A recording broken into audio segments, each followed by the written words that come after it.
Quando a gente vai abordar agora primeiro o cabeamento utilizado em telefonia, claramente o que é usado em telefonia analógica. Basicamente, isso aqui são os tipos de práticas e cabos meios utilizados desde 1920, 30, quando redes de telefonia analógica espalharam pelo mundo.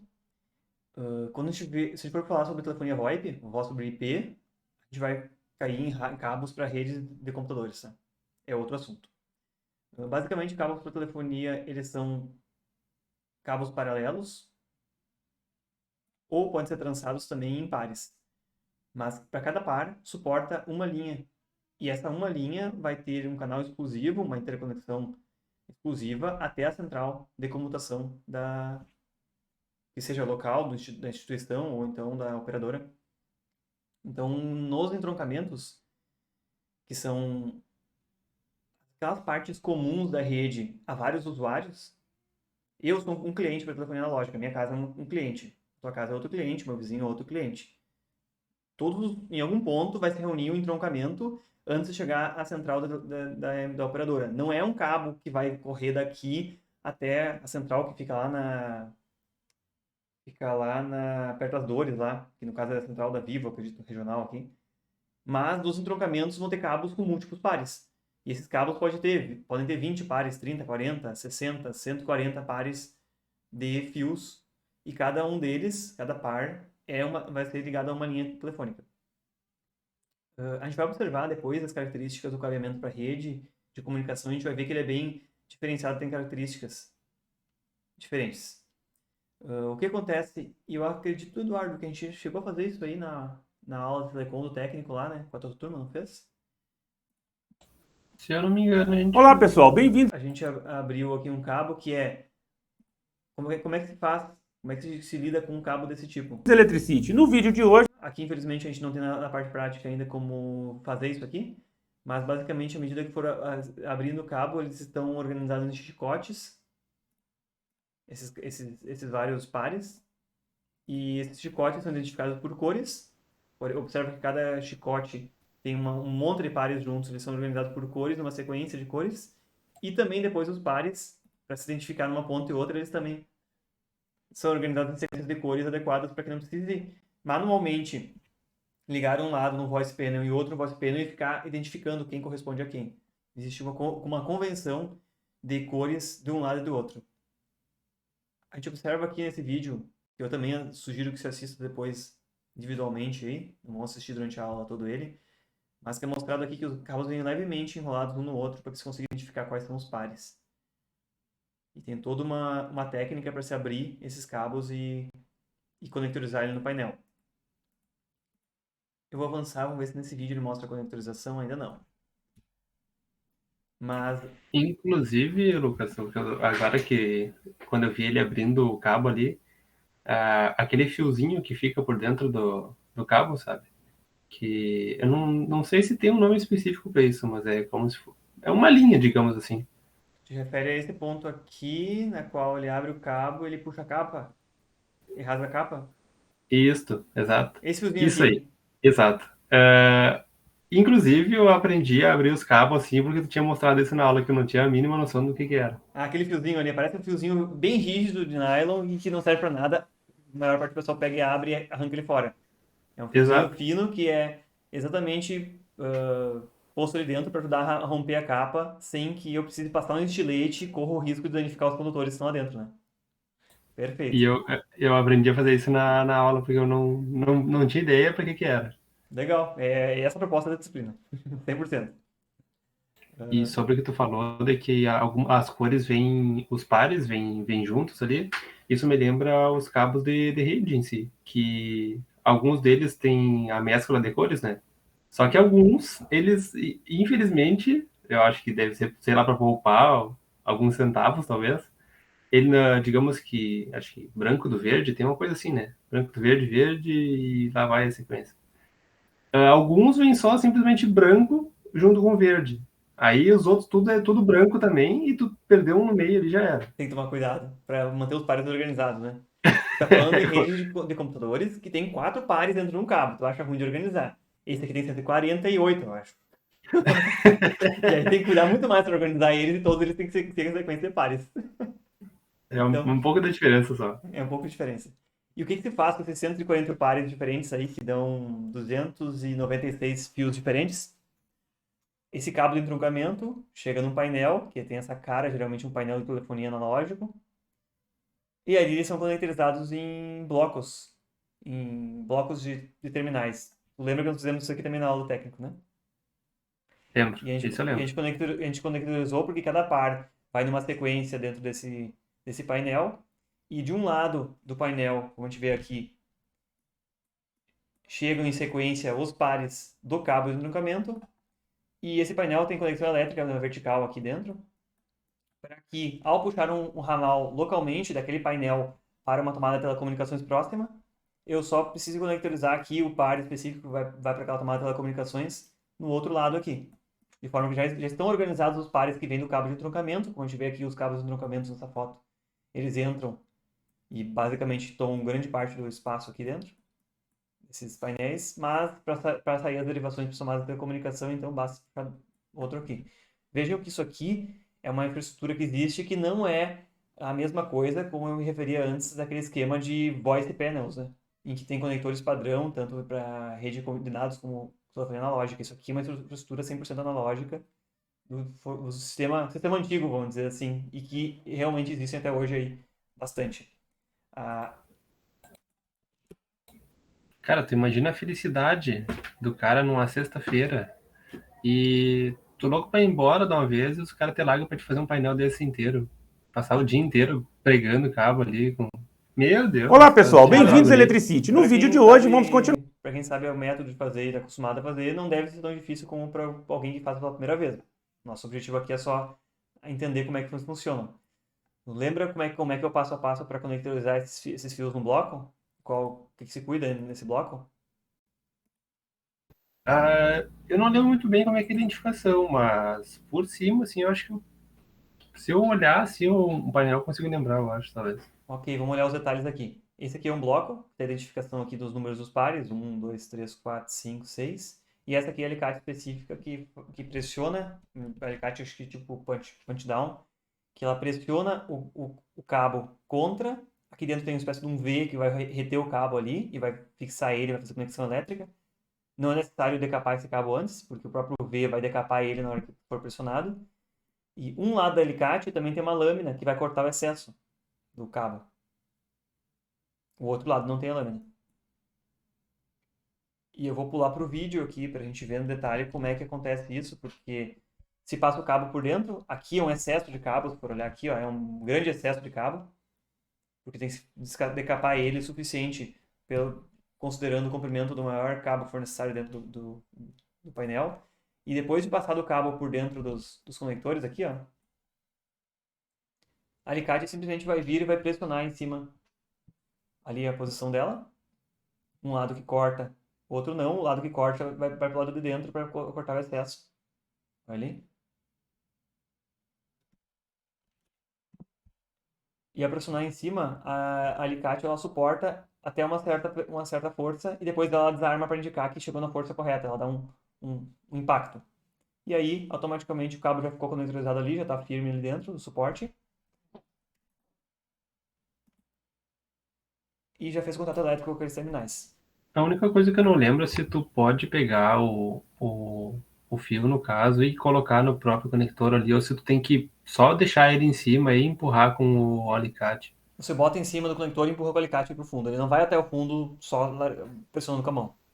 Ah, sim, ok. Então, isso aqui é um exemplo que ele está conectorizando agora um cabo de rede, olha só. Em que. Ou não, isso aqui é telefonia mesmo pela sequência. Tem mais que 4 cores.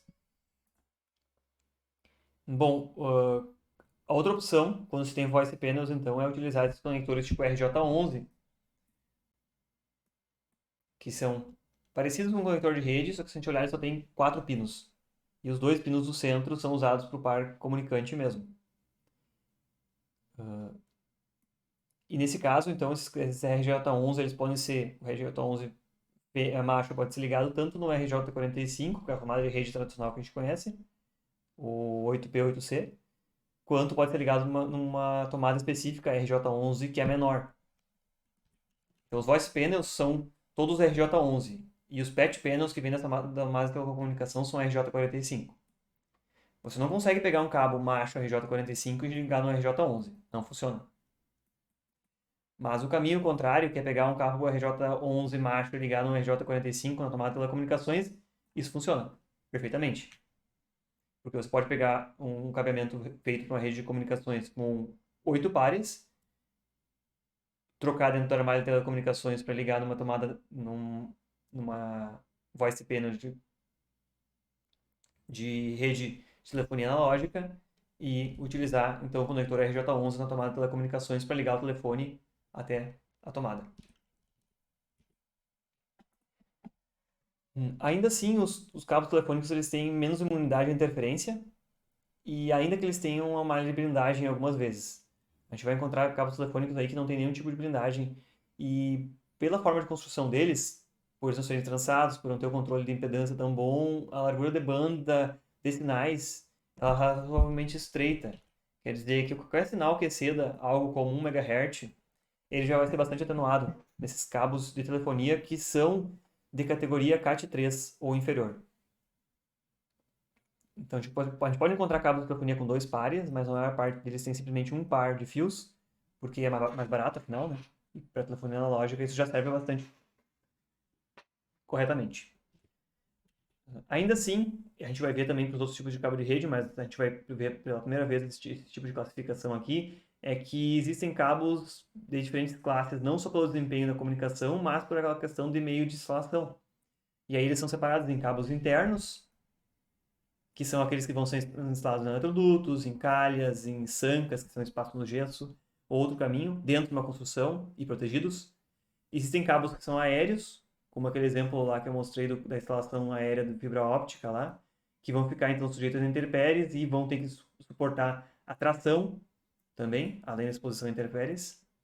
E existem cabos com classificação para serem diretamente enterrados, que são aqueles que podem se abrir uma vala e depositar eles diretamente lá dentro em contato com o solo. Então isso aqui são requisitos do meio de instalação e que devem ser casados também com os requisitos de desempenho para a aplicação, que é o que a gente vai ver mais em detalhes em redes de comunicação, mas que os cabos da telefonia deixam a desejar por terem largura de banda de sinais bem estreito e por não terem recursos para ter uma maior imunidade à interferência.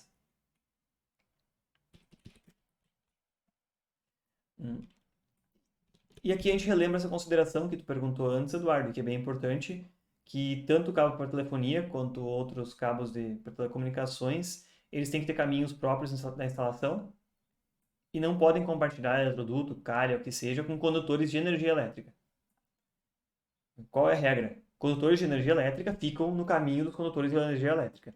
Todo o outro resto no mesmo balaio, o resto pode jogar junto. Cabo de antena de TV pode vir junto com cabo de telefonia, internet, pode vir junto com cabo de vídeo monitoramento, pode vir junto com porteiro eletrônico, isso não tem problema. São todos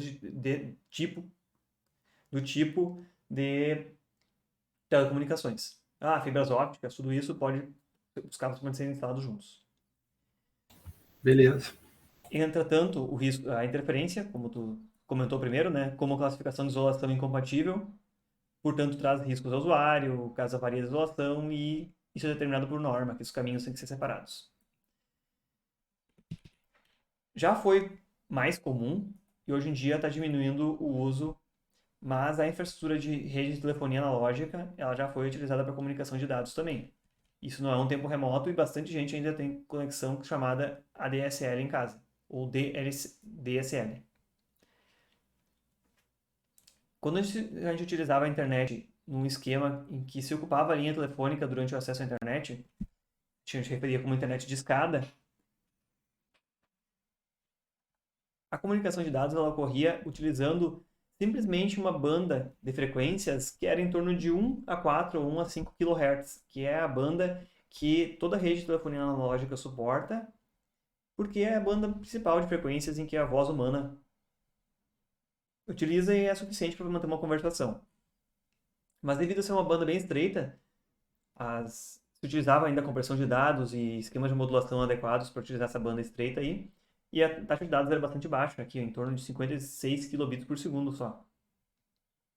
E literalmente, o modem que ia no computador para se utilizar a internet de escada, ele simulava exatamente um telefone, tanto que se você tirasse o telefone do gancho, você escutava uns códigos ali, uns sons engraçados, parecia um filme de ficção científica, mas que realmente estavam transmitindo dados na banda audível, som aí.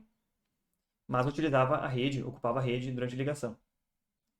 Já quando você começou a utilizar essa rede tipo DSL ou ADSL, que até hoje em dia o serviço é utilizado, tanto o cabo quanto as centrais de comutação e amplificação no meio do caminho, elas tinham que ser adequadas à comunicação de dados que utiliza uma banda maior e não filtra os sinais até em torno de 2 MHz. Um pouco mais de 1 MHz até 2 MHz. Mas, considerando comparar com 4 kHz com 2 MHz, permite uma taxa de dados muito mais alta. E de fato, dependendo da distância da central de comutação, as taxas podiam atingir aí mais de 20 megabits por segundo. Mas requeriam que a infraestrutura da empresa de telefonia, ou de serviço de acesso à internet, fosse modificada. Também arcava com maiores custos, mas por utilizar uma banda de frequências mais alta, ela não utilizava a banda audível de poucos kilohertz. Então até, eu acredito que 20 kHz ela não utilizava, não botava sinal no canal. Então você poderia utilizar ao mesmo tempo a linha de telefonia analógica, uma chamada telefônica qualquer, normalmente, e também, ao mesmo tempo, tráfego de dados nas bandas mais altas sem interrupção. Os dois serviços funcionavam em faixas de frequência diferentes, sem causar interferência um ao outro, ou com uma interferência mínima, porque na verdade a gente usava um filtro de linha que subtraía essa banda de frequências mais altas da tomada em que ia o telefone, porque senão a gente escutava um chiadinho chato. Tá caindo em desuso porque hoje em dia cada vez menos gente tem telefone fixo em casa, então não existe a rede de telefonia analógica disponível em todos os edifícios e a instalação de fibra ótica tem uma série de vantagens por outro lado aí. A minha antiga internet era a DSL. Só que assim, ó, tudo facilitava nessa rede aqui, tanto que eu tive que contratar uma nova porque ficou insuportável. A começar que os cabos da internet em si, que vinham de um roteador que tinha no caminho, passavam junto na eletrocalha. Ok, já começou certo, né? Aí depois Problema. descia, era pregado por fora, o suporte era pregado por fora, ficava no tempo, o cabo.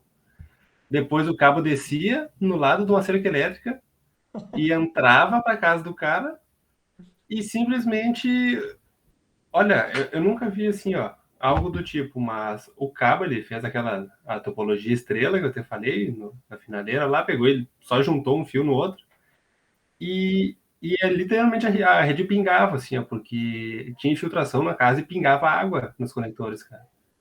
Aí Sujeito a todas não, as intempéries. não dava. Era todos os riscos possíveis que tinha naquela rede ali, então tive que largar de mão.